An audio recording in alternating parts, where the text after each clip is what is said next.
Shedeur Sanders might be on the Browns roster, but the Rams are the ones acting like he matters, and that says everything.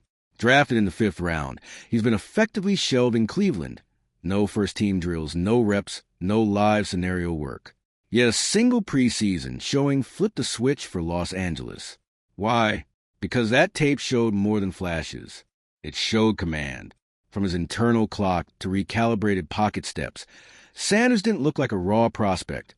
If you're into the real story and all the messy twists they don't show on highlight reels, go ahead and subscribe. And if you're sticking around to see how this Browns QB chaos plays out, you should definitely be subscribed. He looked ready for layers of complexity. Cleveland saw a project. The Rams saw a prototype. And that contrast says more about organizational philosophy than it does about Shedeur. This wasn't about poaching or immediate starts. It was about recognizing readiness before it's convenient. The Rams didn't just trust their scouting. They trusted their interpretation of behavior. They didn't need another arm. They needed someone who could operate within McVay's high-demand structure and eventually replace a Hall of Famer without implosion. Sanders offered that blend of mental sharpness, unshakable poise, and cultural capital. The Browns may still hold his rights, but the Rams proved they understood his value. And in doing so, they exposed a fault line in how development is handled across the league. The NFL was not prepared for this one. Just days before the NFC Championship game, news broke that the Los Angeles Rams had entered into exploratory, multi-million-dollar negotiations with Shedeur Sanders' camp. Yes, that's Shedeur Sanders, the rookie quarterback, drafted in the 5th round by the Cleveland Browns. The one who hasn't taken a regular season snap. That's Shedeur. This wasn't some dramatic quarterback controversy or panic move. Matthew Stafford is still under center, still elite at 37.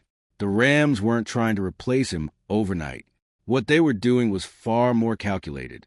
This was surgical, preemptive, the kind of quiet, forward-thinking play that only top-tier franchises pull off. And just like that, the NFL was on red alert. Let's be honest, no one expected Shedeur to be at the center of a high-stakes roster chess game this soon. But one preseason performance told a different story. In a game most people barely paid attention to, Shedeur Sanders came out and delivered 2 touchdowns, tight mechanics, and pure composure behind a makeshift offensive line. With no first-team reps, no receiver chemistry, no cushion. The environment was chaos, and he handled it like he'd been in the league for years. And it wasn't just that the stats looked clean. It was how he played. Calm pocket presence, pressure-sensing footwork, a sharp internal clock. He read defenses like he'd been doing it in real time for a decade. Even the way he reset after plays broke down, that's not just physical talent. That's executive function, next-level decision-making in unpredictable, high-pressure situations. That's the kind of trait evaluators dream about seeing in a rookie. That's what got the Rams' attention. They didn't want Sanders because he's flashy or marketable. Though, let's be real, that helps in Los Angeles. They want him because he showed rare, repeatable, trainable traits that align perfectly with Sean McVay's system. This isn't a playbook you can just memorize. It demands fast cognitive processing, emotional regulation, and precise timing under fire. Sanders checked every box in just one preseason showing. And then, of course, there was the post-game moment with Myles Garrett. No theatrics, no ego, just a quiet exchange between a rising rookie and a respected veteran. The kind of mutual recognition that carries more weight than any press conference.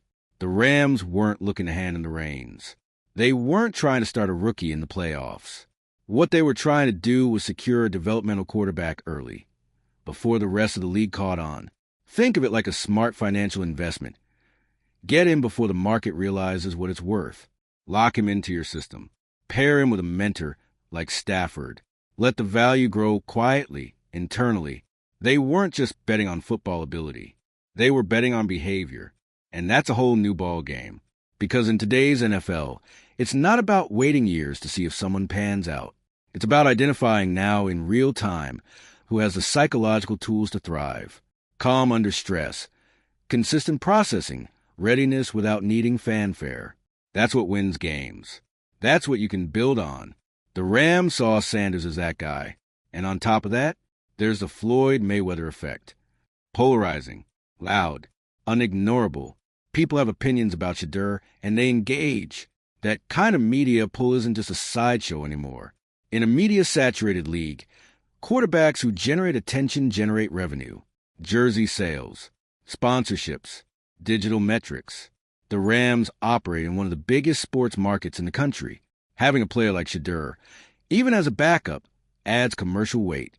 It's rare to find a rookie with both on-field processing power and off-field brand leverage.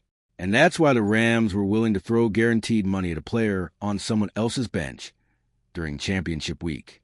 Meanwhile, the Browns are sitting on him like he's a project that needs 3 years to simmer. And that's where the disconnect starts. Because when one of the most innovative franchises in the league makes a move like this, it forces a reevaluation. Suddenly, what looked like a slow, cautious approach from Cleveland now looks like they're asleep at the wheel.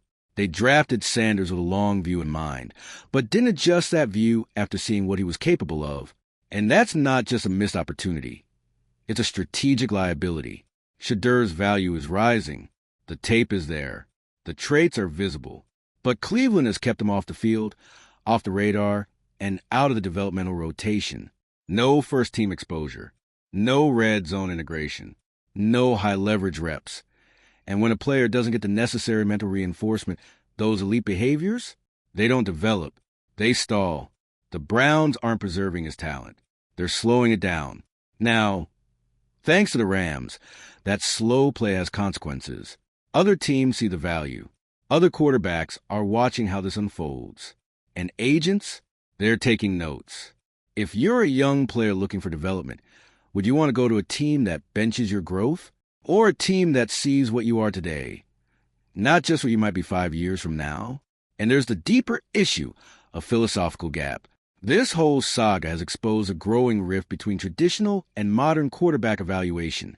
The old model said you draft on pedigree and upside. You stash a guy, give him time. But the new model? It's behavior-based. Show composure, leadership, executive function under real-time stress. And you're ready. Regardless of draft slot, it's the difference between waiting for potential and recognizing readiness. And that's why this story matters more than just Shedeur Sanders. It's about how the NFL is changing, how top-tier organizations are shifting the way they find, develop, and value quarterbacks, not by relying on hype or status, but by studying behavior, quietly, precisely, and moving before the rest of the league even notices. The Rams didn't tamper with tradition. They outmaneuvered it. And the fact that this happened during championship week, that's not a side note. That timing, it's everything, because it shows just how serious they are about succession planning. While other teams were focused on game prep, the Rams were focused on the next 5 years. That's not desperation. That's dynasty thinking. It's no longer enough to have a quarterback pipeline. You need a quarterback strategy. And Cleveland, they're now at a crossroads. Keep Sanders buried, and they risk becoming the team that had a star in the building and did nothing. Elevate him. And it looks like they're reacting to pressure instead of leading with purpose. There's no clean exit from this spotlight. And the league, they're watching. Because if Shedeur ends up succeeding anywhere else, it becomes a case study in everything that's wrong with outdated development models. This wasn't just a contract conversation. This was a referendum, a litmus test. And depending on what Cleveland does next, it might also be a turning point. Do you think the Rams were ahead of the curve? Or did the Browns fumble the asset? Drop your thoughts in the comments. Hit like if you're here for these behind-the-scenes power moves. And subscribe if you want more deep-dive breakdowns of the NFL's biggest turning points. So now, we're standing at this surreal intersection. One team making surgical, future-facing plays mid-championship run, and another team who actually owns a player, stalling out, paralyzed by conventional thinking. And Shedeur Sanders? He's in the middle of all of it. What's fascinating is how fast this all evolved. We're not talking about a full regular season of film. We're talking one preseason game. That's how potent his performance was. That's how undeniable those traits were. The Rams saw them and moved. Cleveland saw them and sat. It's hard to overstate how rare that is in the NFL. Typically, a fifth-round pick would need to beg for attention, claw his way through injuries, rotational reps mop up duty, years of waiting. But Shedeur skipped the line, not because of hype, but because of composure, because of control, because he executed in a live, unscripted setting with zero comfort zone and still made it look structured. That's what elite front offices are looking for now. Not fireworks, not combined numbers, functionality in chaos. Sean McVay knows it. Rams ownership knows it. And they weren't going to wait for the rest of the league to get wise. What they saw was a player whose habits and instincts already align with their system. A player who doesn't need to be taught how to think under pressure, just given a runway to expand those instincts. That's a big difference. You can mold that kind of player. You can amplify that. And you can do it before their contract balloons or the rest of the league comes knocking. That's why the Rams' move was so bold and so smart. Because what this also did, it reframed the Browns' entire handling of Sanders. Suddenly, this wasn't about bringing him along slowly. This was about missing the signal. They drafted a player for a slow-cook trajectory, but then completely ignored it when he showed microwave-level readiness. That kind of misalignment isn't just an oversight. It's a liability. And what makes this even more tense is how public it's become. This was supposed to be an exploratory negotiation. Quiet, behind closed doors. But now, it's out. It's loud. It's league-wide chatter, which means Cleveland's internal decision-making is no longer insulated. It's under review. Every time they don't elevate Sanders, that choice gets questioned. Internally, externally, constantly. And here's where the pressure doubles. Because this isn't just a football story, it's a business story. The Floyd Mayweather effect isn't just a fun branding term. It's real, measurable. Quarterbacks who pull attention, spark online conversation, move units. They shift franchise economics. That's the type of player Shedeur is, like it or not. And the Browns? They're holding a revenue-generating, attention-commanding quarterback hostage on their depth chart. Not because he's not ready, but because they're not ready to shift their plan. Let that sink in. This isn't a matter of ability. It's organizational hesitation, and it's costing them every single week. Meanwhile, the Rams were ready to capitalize, to plug Sanders into their development machine, to let him sit behind Stafford, study under McVay, and acclimate in the most quarterback-friendly environment in the league. They weren't promising him the spotlight. They were offering him something even better, infrastructure, because infrastructure matters. You can have all the talent in the world, but if your reps are meaningless, your practice script's vanilla, your learning curve artificially delayed, you stagnate. That's what Cleveland is flirting with right now. Value erosion. Not because Sanders isn't performing, but because he's being underutilized during a crucial growth window. Development isn't about waiting. It's about reinforcing traits while they're still raw and ready to scale. The Rams saw that. They moved accordingly. The Browns didn't. Now, they're left with two problems. An internal tension they created and an external perception they can't control. And perception? It spreads. Agents will talk. Players will notice. Other front offices will reevaluate their own fifth-rounders through a different lens. The ripple effect of this isn't hypothetical. It's already happening. The NFL is shifting, slowly but unmistakably. Teams like the Rams are embracing a venture capital mindset. Spot undervalued assets. Acquire them early. Develop them in-house. It's not about throwing money at starters. It's about compounding value in silence. They didn't need Sanders to play now. They just needed him in the building. Because when Stafford eventually walks away, and he will, you want to already have your guy. Not start from zero. Not chase veterans. Not mortgage your draft picks on a panic trade. You want the next phase ready to go. And the Rams? They're trying to make sure that transition happens seamlessly. Cleveland, by contrast, is sitting on a valuable asset with no clear timeline, no ramp-up plan, and no external communication strategy to explain why. That's how you lose control of the narrative. That's how you lose players. If Sanders eventually forces a trade or gets poached via some future loophole, this won't just be a missed opportunity. It'll be an organizational stain, a reminder that you had the goods and didn't know what to do with them. What the Rams did was more than just a bold inquiry. It was a public recalibration of value. They didn't tamper. They exposed. They shifted the paradigm from wait and see to assess and move. That's a new NFL. And Shedeur Sanders, he's now the poster child for it. So the question is, where do we go from here? If you're the Browns, do you double down on the slow burn, hope this storm passes, and risk letting the most intriguing developmental QB in the league rot on your bench? Or do you restructure your system around what you already see? Do you start integrating him into meaningful reps, building around his strengths, and signaling to the rest of the league that you get it? Because right now, they don't look like a franchise that gets it. They look like a franchise that's afraid to adapt. And in this era, that's a problem. This story isn't just about Shedeur. It's about what happens when one team's insight crashes into another team's inertia. Let's take a second and sit with what just happened. An NFL franchise in the middle of a deep playoff push tried to buy a fifth-round rookie from another team. Not because they needed a body, not because they were desperate, but because they saw something that the team who actually drafted him somehow missed or chose to ignore. And that alone should be setting off alarms all over the league. Because this wasn't some scrappy UDFA who had one good throw in garbage time. This was a player who, in one preseason game, managed to check every high-value box that elite evaluators care about today. 2 touchdowns, no panic under pressure, a command of timing, structure, and decision-making most rookies don't even come close to touching. All without first-team reps, without chemistry, without protection. That wasn't luck. That wasn't flash. That was processing. That was readiness.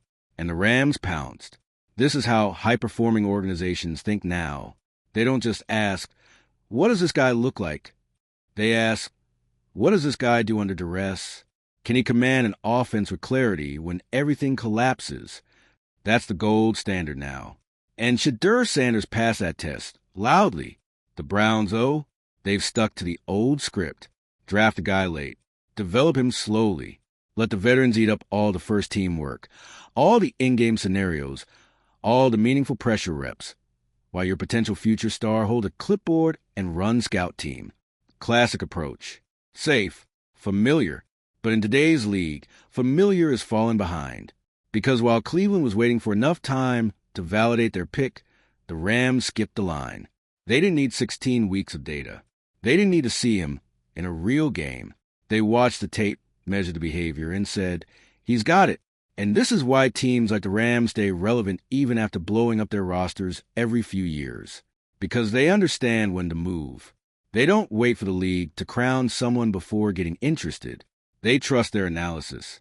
They trust their developmental model. And they act while the cost is low. That's what this really was, a value capture play.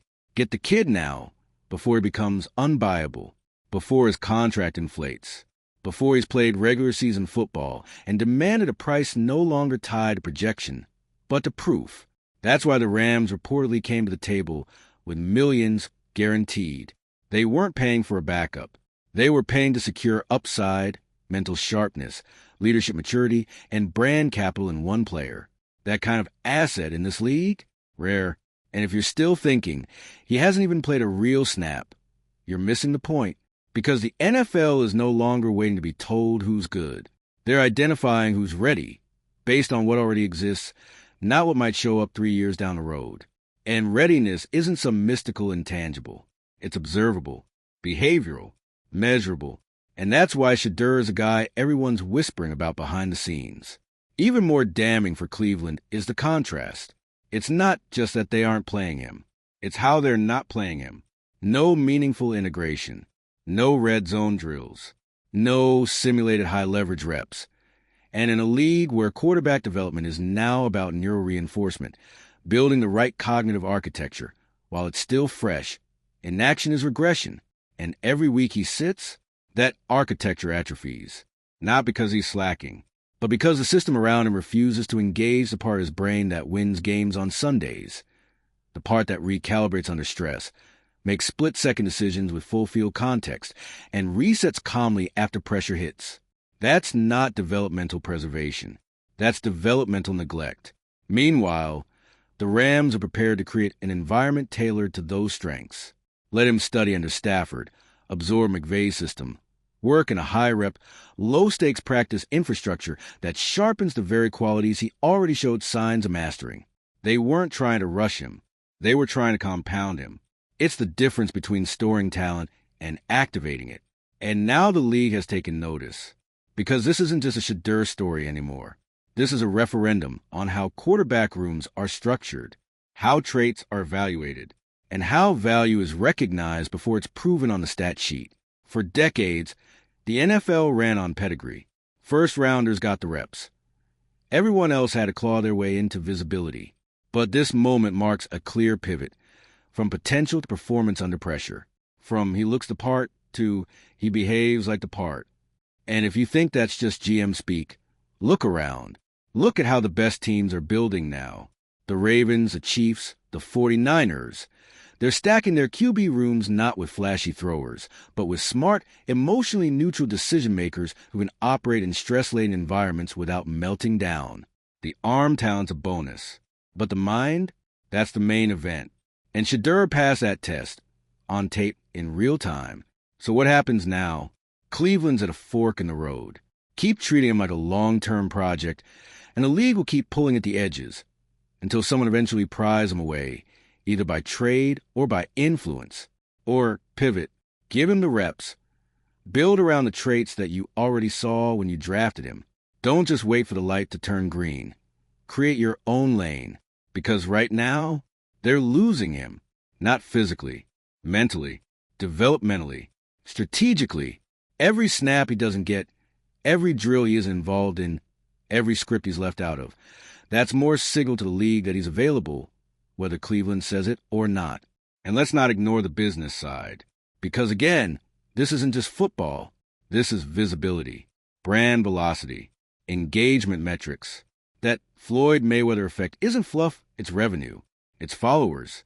It's licensing. It's every sponsor who wants in early before the value spikes. The Rams understood this. For them, Shedeur wasn't just a quarterback.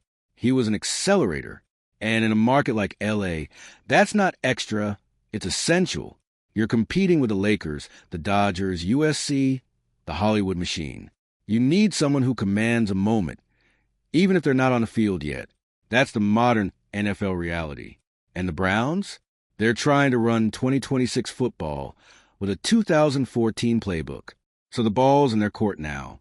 They can keep pretending the market didn't shift. Or they can pivot and realize they're sitting on one of the most uniquely positioned players in the league today. One who's already proven more in limited snaps than some second-year starters. What they can't do is wait this out and hope it fades. Because it won't. The Rams expose the gap. And now that it's exposed, everyone's watching. So what do you think? Is this the start of a new kind of quarterback arms race? One where performance traits outweigh hype, and media-savvy franchises like the Rams move quicker, smarter, and more ruthlessly than the rest? Drop your take in the comments. Share this with someone who still thinks draft order tells a whole story. And hit that subscribe button so you never miss a move like this. Because if this is the future of the league, the old rules just got thrown out.